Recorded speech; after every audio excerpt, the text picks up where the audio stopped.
Had a great morning. So far, this has been what a great day this has been. We have 24 guys that signed in this class. We think it's an unbelievable class. As this coaching staff is inaugural class, there's a lot of people that had to make this happen. And the thing that I want to make sure I do first off publicly is thank the families. There's a lot of families here that jumped on board here before we won a game at all this year, and they believed in what we were talking to these families about and the philosophies and what was going to go on. And here we are in the early signing day, and undefeated, playing in the national semifinals. And I just want to say thank you publicly to all the families out there and the recruits who believed in us from the beginning. And this is going to be one heck of a class. We have 8 guys from Ohio. We've 13 states represented. And 14 of these guys are coming at mid-year, which is the highest we've ever had here. And so we're excited to get these guys in here and get to work. So with that, I'll answer any of your questions. Ryan, obviously you guys had a couple defensive backs who are committed who haven't signed yet. But other than that, is the class pretty much full at this point? Yeah. I mean, 24 guys. That's a full class right there. And I thought the staff did an unbelievable job. And you can tell the relationships that were built to get guys like Legend Cavazos and Ryan Watts, Lathan Ransom, Court Williams, to get these guys here, going through the turmoil that we went in with losing Jeff, just goes to show you how much these guys love Ohio State and how much they want to be here and how much they believe in the development that goes on here. And they made their commitment to Ohio State, and I know Buckeye Nation is really happy they signed today. What was that process like with the defensive backs? Who all was involved in that and kind of playing those roles that Jeff Hafley otherwise would have played? Yeah, we just talked about how, when you come to Ohio State, you're going to go to practice every day, first off, against the best players in the country. So every day, there's been NFL GMs and head coaches who come in and ask to watch our practice film. Why? Because there's first-rounders going against you every single day. So that's one of the things that we do. And then also, Mickey Marotti is a huge part of the development here at any position, certainly a DB. And that this defense is not going to change. This is a defense that I had a vision for, and Jeff came in and did a great job of, putting that defense on the field this year. But that's not going to change. We recruited to this system, and it was a team effort. It was everybody just communicating with that. It was Mark Pantoni. It was Matt Barnes. I obviously had a big hand in it. Did you guys have anyone serving as a 10th assistant coach in Hafley's place on the recruiting trail? No. Jeff was out there recruiting up until the last day of recruiting when we were on the road, and and Jeff also reached out to those guys and understands that this has been a great place before Jeff came, and it'll be great after he left, and that he was fortunate enough to be a part of this thing, but we're going to be in great hands moving forward.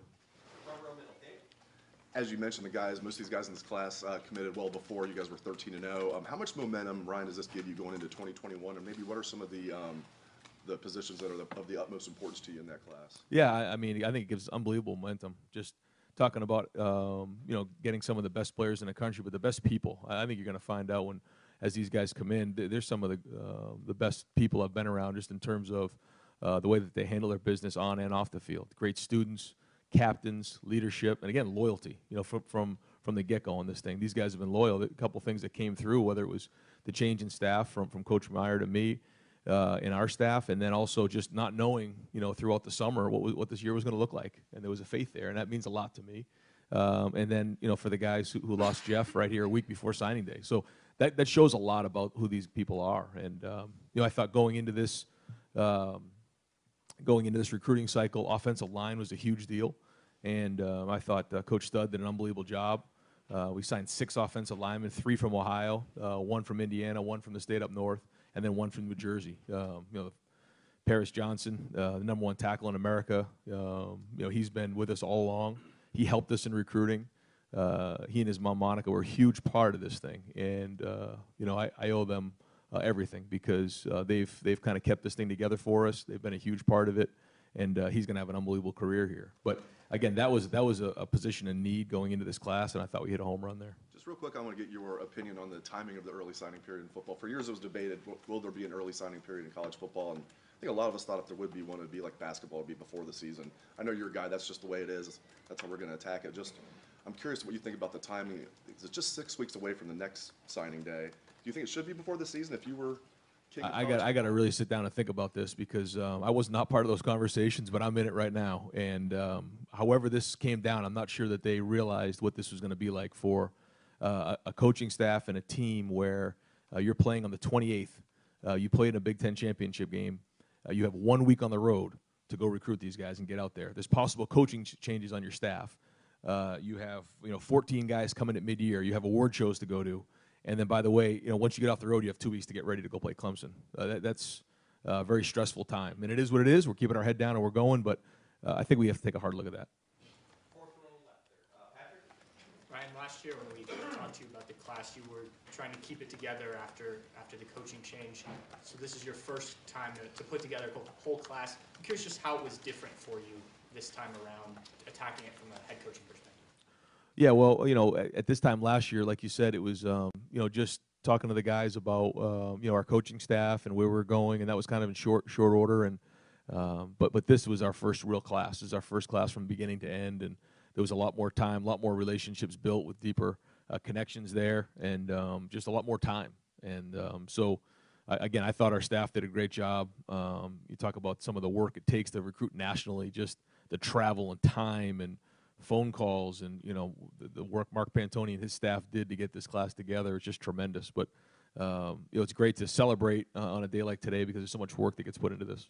How much did you take from working under Coach Meyer of just how you handle all of this, the importance of recruiting? I mean, obviously that's important, but he put such an emphasis in these type of classes. Yeah, he was a great recruiter. He really recruited unbelievable players here, and that's why our roster is so good the way it is right now. And so we want to continue that and learn a ton.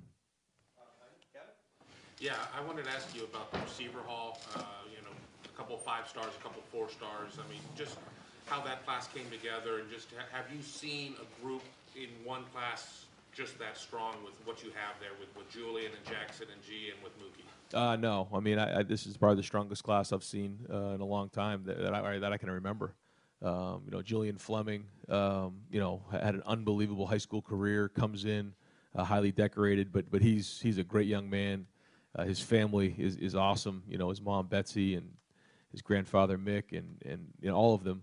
They're really going to help support him while he's here. And that was a hard decision for him to leave Pennsylvania to come here, but he's going to have a great career here, and we think that he has a chance to be a great one. And then, Jackson, you talk about having an unbelievable season. The season he had down there at Rockwall is, again, one of the better ones I've seen in a long time. And I can't wait to see him on the field. G. Scott is one of those guys that, every time you talk about G. Scott, everybody has unbelievable things to say about him. Why? Because he's not only a great player, but he's a great person. He's been loyal from the get-go.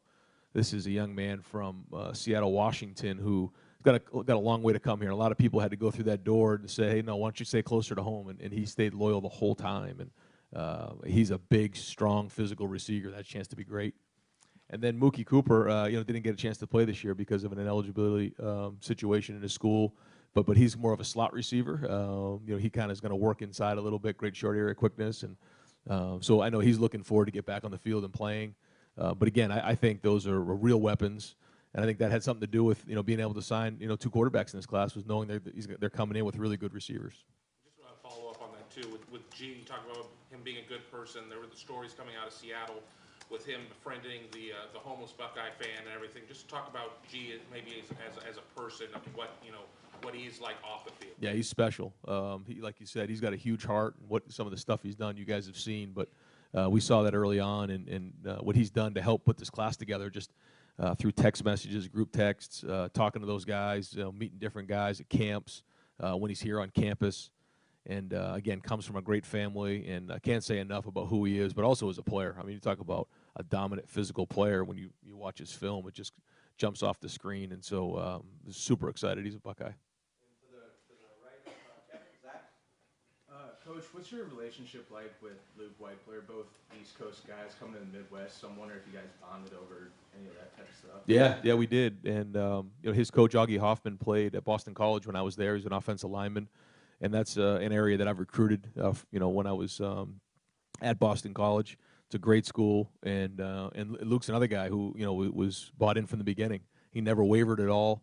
I think he's got a chance to be a great interior lineman. You talk about somebody who really takes a lot of pride in the way he goes about his business. He's going to come in here. He's going to be detailed. He's going to work hard. He comes from a great program, And again, another guy that I think has got a great ceiling.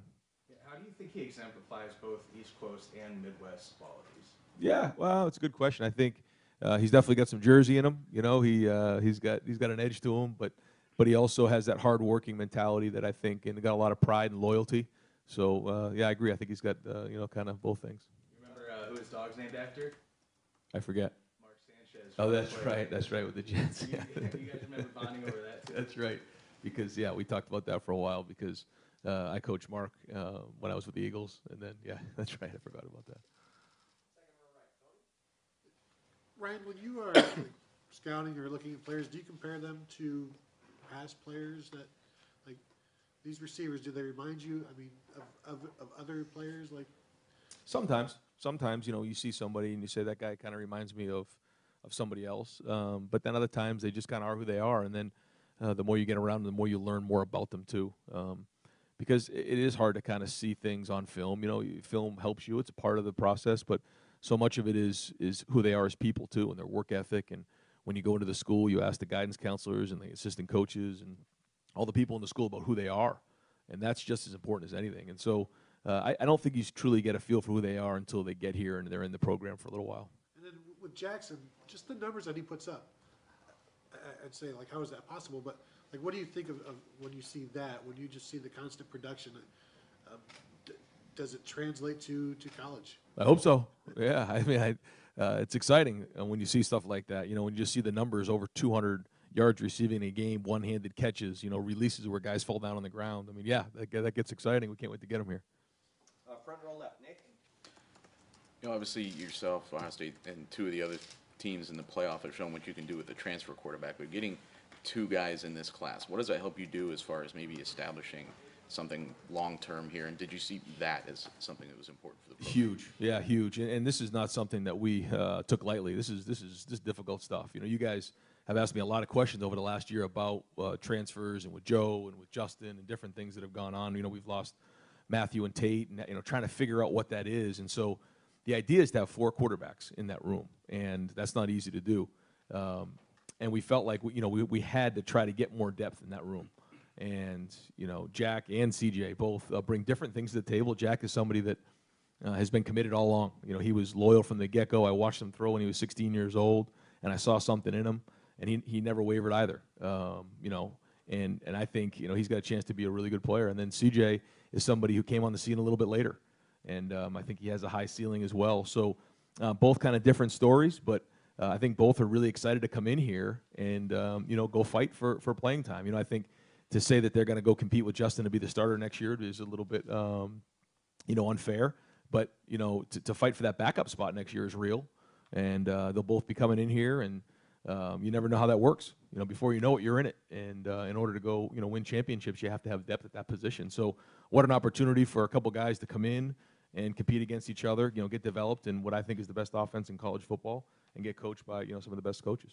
Obviously, things worked out really well with Justin. They're not always going to work out immediately that well. Is there something about bringing these two guys in, yourself, with the background you have, you get to kind of build this from the ground up, the kind of quarterback you want at the front of this program? Yeah, I mean, Mike Yursich did a great job recruiting both of these guys, and he's going to do everything he can to develop these two, and that's the promise you make in recruiting. We're going to do everything we can to develop you, and yeah, I think this offense is very quarterback friendly, and when you look at our history in the past, what we've done here, having Dwayne and seeing what Joe did, and now Justin being in New York City, I mean, I think it speaks for itself. So I think it's exciting, and not being able to have to start right away is a good thing. I think it's good when you can get developed, and it's going to start right when, in a couple weeks here, and those guys will be rolled in school. They'll get going with Mick and the mat drills and everything else, and then before you know it, we're in spring ball, and we go from there.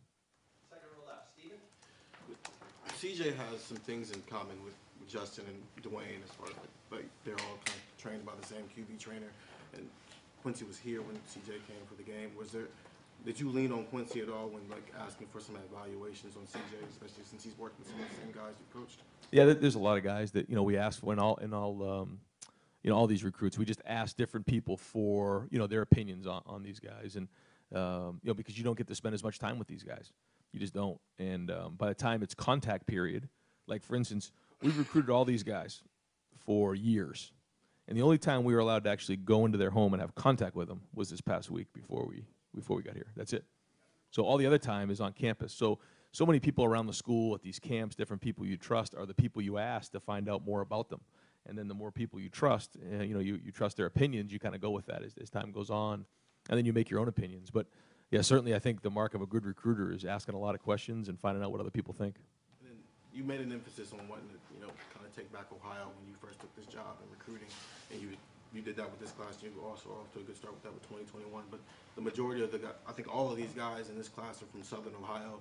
We just saw Joe, a Southern Ohio guy, win the Heisman. Where did you guys kind of locate in that area when you guys were looking for recruits?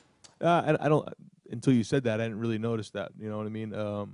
It's really has nothing to do with the location in Ohio, other than I think that's maybe just circumstance more than anything. But maybe in a couple years it'll be all in northern Ohio. But because I think Trey's from he's not from Southern Ohio, but there's just kind of trends, I guess, as time goes on, and so we're just obviously Ohio has a priority for us and always will.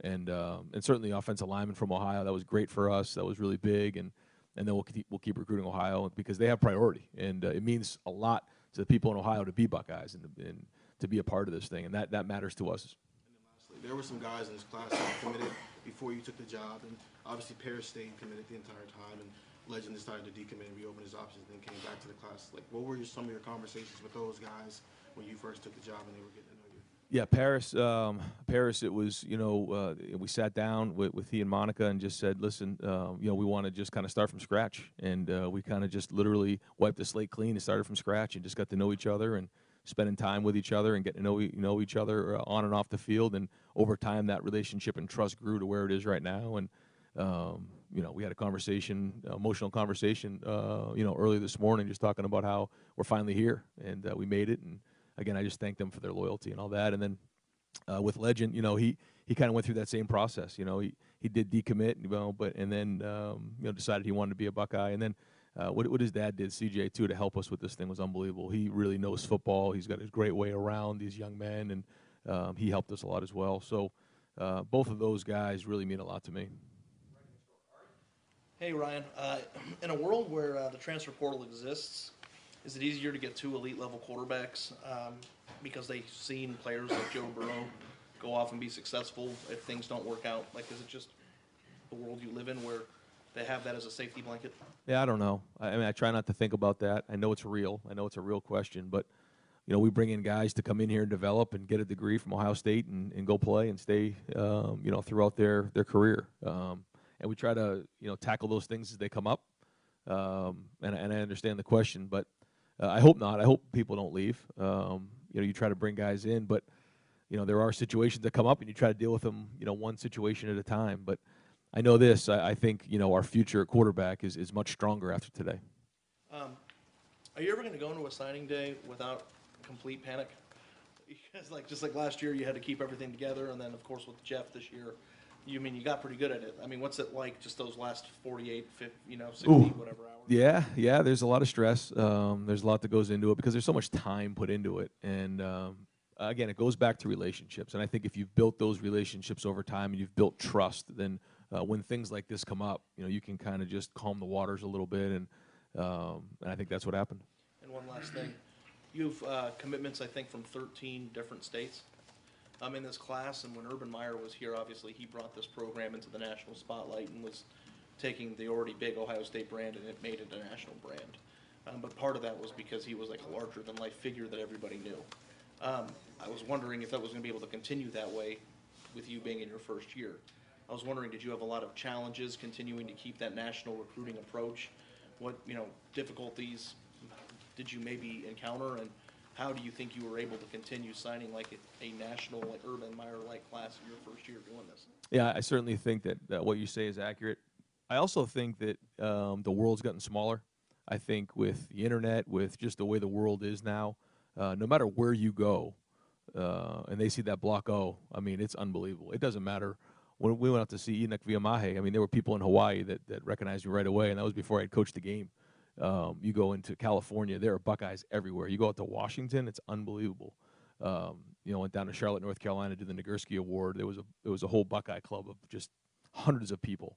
So, when you go down to Dallas, Texas, there's Buckeyes everywhere. So I think the brand of Buckeye Nation is throughout the country, and I think people feel that. You know, I think they feel it, and I just think that nowadays kids are more inclined to get on a plane and come to school in Ohio. I think that's changed a little bit, maybe more than 20 years ago when it was a little bit more regional based, I would say. But no, I think that for the most part, families are supportive of their sons in doing that. There are some that we faced where they say, you know, we want you to be closer to home, and that happens. You know, I'm not going to get into specifics on who those were, but you know, they wanted to stay within, you know, maybe an 8-hour radius or whatever that is. But you know, we try to target the right profile for Ohio State. You know, and making sure that we have the right students and the right background and everything like that, and then we go get them. And you know, we find out if there's real interest. You know, we try not to talk people into coming here. That's the other thing. You know, I think that the day of selling and just trying to get guys to sign up their name on a piece of paper, those days are over because of the transfer portal. And so you have to talk to them about your school, talk to them about what you're going to do. You have to treat them the same way that they're being recruited, and then you go from there. And so I think our staff did a great job of that, and it's great to see, you know, such a variety of guys throughout the country coming in this class. Ryan, I understand that Ohio State's a big brand. I mean, there's no question about it, but there are other programs in this country that have big brands that can't recruit the way this place has been recruiting the last 7 years. And Urban Meyer had a name to him, you know, and maybe you're building yours now in the playoff, undefeated first year. But did you encounter any, when you're on the road, when Urban Meyer would walk into a high school, maybe even with the people, everybody knew who Urban Meyer was. Maybe you didn't have that at the beginning of the year. Was there any difficulties in continuing that? No. I mean, certainly, like you said, you know, Urban's, you know, larger than life when he goes on the road, and he's like a rock star and all that. But at the end of the day, I think that these kids want relationships, and they want people who care about their kids, you know, and that's what it comes down to in the end. It's about building the relationships and then bringing them here. And once they get here, they realize that this is such a special place, and the circle of care that's been built here by Gene Smith and the administration, it just blows people away. And I think they feel that family atmosphere. You know, it's hard to find a place where you're competing for national championships. When you walk in the building, you just feel the love and you feel family. And I think more than anything, that's what a parent wants. And, you know, as a head coach, I want to be approachable and be able to pick up my phone and talk to them about those things and be there to develop their sons. And I think, again, you know, Ohio State will get you in the door, but that's not going to close a deal. You have to really, you know, show that you're going to take care of their sons. And that's what I think, our staff's done a good job of.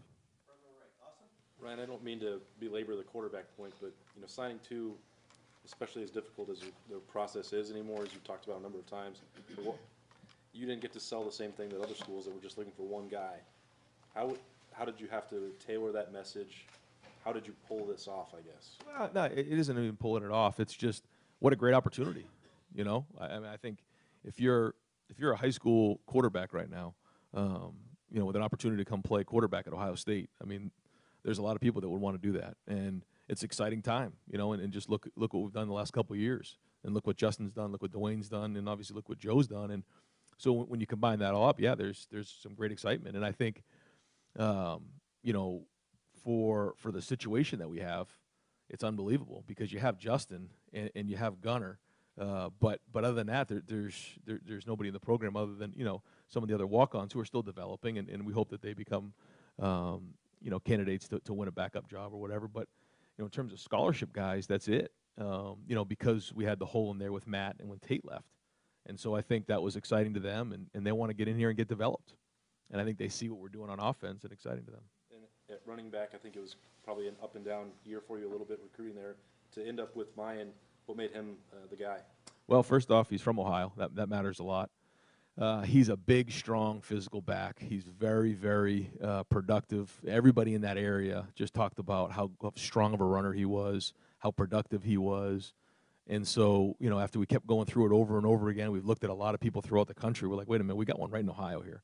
And I think that meant a lot to us. And I just think he's going to have a great career. He runs with an edge. He runs tough. He runs hard. It's like he's angry when he runs. And we like that. So, and he's big and strong. So we just think that he's a great fit, and he's another Buckeye. Urban Meyer always said the number one trait that he looked for in a recruit was competitiveness. What's the number one thing that you want when you're out recruiting? I mean, competitiveness is one of them, but there's so many more things that go into it, you know, that we look for. It's the whole package. And whether it's the film, whether it's the transcript, whether it's what people say in the school, it's just a piece of the pie. And I think when you start to put all those pieces together, you get a good picture of who they are. But there's a lot that goes into it, and the right fit, the right background, the right family situation, and it's not always a perfect thing, like we'll just look for one thing. No, it's a lot, and especially here, because there's a lot of people who want to be Buckeyes, and so we can go recruit some of the best players and best families and best students in the country, and we don't have to compromise in one of those areas. Ryan, this is as much of a bounce in your step as I've seen in a little bit. If your feeling after the Michigan win was one of relief, what is it today? Oh, this is exciting. This is a great day for us. I mean, the amount of work that gets put into putting a class together, the phone calls, the traveling, the meetings, just on let's say it's a junior day after spring ball, the meetings in your office to talk to families and all you can't imagine the amount of time it takes in recruiting. And to put together a class like this, it's just great. And we have great people too.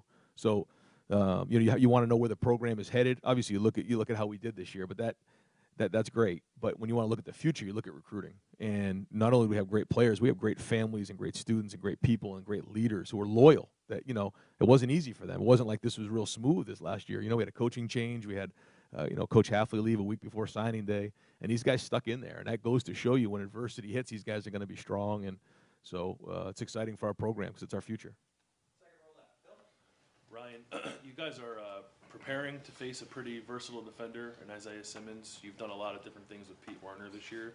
When you guys look at Court Williams, do you see him as that kind of player? And just what did you guys like about him as you evaluated him? Yeah, first off, Court isn't I'll be surprised if he's not a captain when he's here. I've said that to he and his parents a million times. They're probably tired of me hearing me say that. But state champ, in California, which is not easy to do. He comes from a great program, same program as Wyatt Davis, and the coaches at Bosco do an unbelievable job. And to go and win the way they did in the state championship, play the way that they played, he's playing at a high level.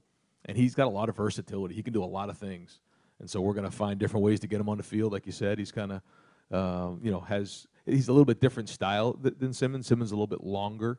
Court's maybe a little bit more compact and a little bit bigger. But same idea, though. You can use different things with them, and those are the kind of guys you want. Is it hard to evaluate guys at the high school level when you're looking for somebody like that? Like, how often do you encounter high school programs who use guys in that way? Or are they more and more. I think more and more now. I think more with the 3-down fronts and the hybrid fronts, you're starting to see more of that in high school. Yeah. And this offensive line class, you talked about it a little bit. It looks like you have a pretty good mix of guys who, if you needed them to, are a little advanced. You could put 2 deep maybe next year, and then some more developmental guys. Is this the sweet spot for an offensive line group? And then for those developmental players, how important is it that they come from Ohio and neighboring states and not from far away? Yeah, you hit it right on the head. I think it's a great mix. I think you're looking at guys like Paris and Luke who have an opportunity to come in here and compete right away. I think Trey and Jacob, Josh, they know they have a little developing to do. Whether it's just playing more, whether it's physically, whatever it is, they need to get in here and just learn the offense, learn what's going on, get bigger, get stronger. Josh Myers, it took him 3 years to get on the field. There's nothing wrong with that as an offensive lineman, and sometimes that's the best way to go about it. But yeah, like you said, there's a nice combination there. And again, I having those Ohio guys here who are loyal, who they're going to put years into the program, they're going to develop, they want to get their degree here, they're Buckeyes. Yeah, that means a lot. You need to have that in the program, and these are great guys. I mean, you talk about Jacob James and what he did at Elder this year, and his family are great people. So we're super excited. Ty Hamilton is the only local kid here. What do you like about him? Is he one of those developmental guys, or what do you like about him? Yeah, I mean, going into this year, Ty had some stuff going on, but nothing huge. And when you look at what Devon did, first off, that's kind of the model. But Larry Johnson saw something in him in camp this year that he really liked, and then all of a sudden he had a great year. He was kind of terrorizing every team he played big, played strong, and I think he's got a chance to be really good. And I think he probably has a chance to have a bigger impact early on in the career than we thought maybe going into this season. Between he and Devon, they really had great seasons. How similar is he to Devon? I think he's different. Yeah, I think Devon's a little bit bigger, and thicker. Ty's a little bit more quicker, maybe a little bit more explosive. But I'm sure if you asked them, they would fight over both of those things. And just having been through the whole cycle for the first time, what was there about the process that you could not have anticipated until you went through it? No, I mean, I don't think there was anything that I wasn't ready for. You know, it's just the time, and it's building relationships and being honest. That's the biggest thing. You know, it's not about getting a sale. You know, I was around a coach one time where, you know, you put a book on your desk and it was about how to close a sale. Like, that's not what recruiting is. It's about building a vision and letting them know what your program is and what you're going to do for their sons, building that relationships, and then treat them the way they're recruited. That's what it comes down to. And so when you're honest and you're real with them, then obviously it translates better for when they get here. It's not about getting them to sign. It's about making sure they're successful when they're here. And so we just went with that and trusted it, and it went well. Right next door, Joey. Ryan, during C.J. Stroud's announcement, he was saying that after the opening, he played well at the opening. They played with other Ohio State commits, and they reported back to you that this guy's leadership is good. This guy's, I guess, pretty good. Was that when he kind of got on your guys' radar? Yeah. So I mean, like you said, we ask a lot of people about a lot of people, and you know, we got a lot of great feedback on CJ, and yeah, up until then, he was kind of an unknown, and you know, we were looking at a lot of different quarterbacks out there and trying to figure out what was the right fit, you know, in the room with Jack, and so the more we learned about CJ, and certainly the senior year that he had, you know, goes to show you how talented he is, and I think those guys are going to get along great. They're going to compete. They're both going to get developed and let them fight it out. But it wasn't like we just flippantly made this decision. I mean, it was a lot of conversation about what was the right fit in that room, and yeah, we asked some of the players, you know, what CJ was like, and we got a lot of great feedback. Of all that feedback, what do you think was the biggest thing they told you? As a person, you know, his communication, his leadership. You know, he handles himself the right way. He looks you in the eye. He shakes your hand. I mean, I think you're talking about somebody who was raised the right way, and he's got a lot of respect and makes great decisions. Over here to the right, Tim. Ryan, speaking of that, I would think Ryan Day, New Hampshire star quarterback, would be the start of this. But what is the prototype, the template you have in your mind as you're looking at quarterbacks now? Is it just wide open? And if this guy is a great player and a great person, I'll make him fit. Just how do you approach that now? The first thing I think you look for is an extraordinary quality. That's what you want, and then you can tailor the offense based on what that quality is, and hopefully you can find two or three. And if you have, you probably have a great one, and that's what we look for. There's a lot that goes into it. There's certainly the aptitude of being able to handle information, you know, see the field, accuracy, athletic ability, size, ability to handle adversity, family situation. You know, what's it going to be like when they're not named the starter? Are they going to, you know, their parents going to come in and ask to transfer right away? I mean, there's a lot of things that go into play, and we do the best we can to make that decision, and we go from there. Really quick, following up on that, did you actually ask, like Jack and CJ, hey, give us a 2-year commitment? I mean, you know, does that even come up with the transfer portal situation as it is? I mean, do you ask for some kind of like tacit commitment? No, what we tell them is, you know, that we expect them to be here and graduate. That's what we expect. And, you know, in this day and age, you know, I know that the transfer portal's in there, but that's not even a conversation. That's not even something we bring up. It's about coming in here, competing, winning a job, and getting your degree and going on to do great things. And that's it. Because we know that everybody knows they're going to have to compete. And the only thing I can guarantee is that there's going to be 2 or 3 other guys in a room, really good players, because they're getting recruited by Ohio State, that they're going to have to compete against. And, you know, if you believe in the system, if you believe in what goes on, you look at what JT and Cardell and Braxton did. You look what, you know, Joe got his degree from here. He fought it out. It was hard, but he got his degree, and things are going good for him, and it went good for Dwayne. And so if you just hang in there and you work through it, good things are going to happen to you, and they'll happen to these guys as well. And with a quick thing, KJ Hill was a signing day commitment way back when and stuff. Is he an example of development that this program can bring along? I mean, do you use him as an example of where you can? I do. Come, I guess, you know, in your mind. Again, I wasn't here when he first got here, but KJ's just had production throughout his career, really, though. I mean, since I've been here, he's been clutch. He's been very, very productive, and I think he's a great example of that. Yeah, I mean, if you look at the guys, and he's not the only one who have been in the program for 4 and 5 years, you see a high level of development, and that's kind of what I was getting at with the defensive backs is that, you know, if you're here and you're competing, like Jonah Jackson's a great example of that. Jonah Jackson comes in and competes against Devon Hamilton. He's blocking Chase Young every day for the last year. Guess what? He's a first-team All-Big player. Why? I mean, there's a lot of reasons that come into it, but one of them is you're going against great players every day, and that's the same thing at every other position.